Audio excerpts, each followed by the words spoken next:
Strike થઈ શકવાની શક્યતા છે. તો હજુ ક્યારે સ્ટ્રાઇક થશે આ બાજુ જો એની પાસે ઇન્ટેલિજન્સ આવી જતી બરાબર.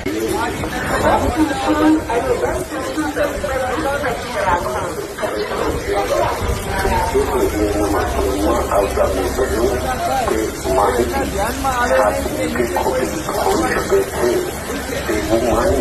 કોઈ પણ પ્રકારની અફવાઓનો ભરોસો કરવાને બદલે સરકારી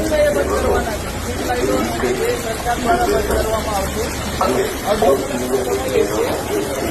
અપૂર્વ આવતી બાકી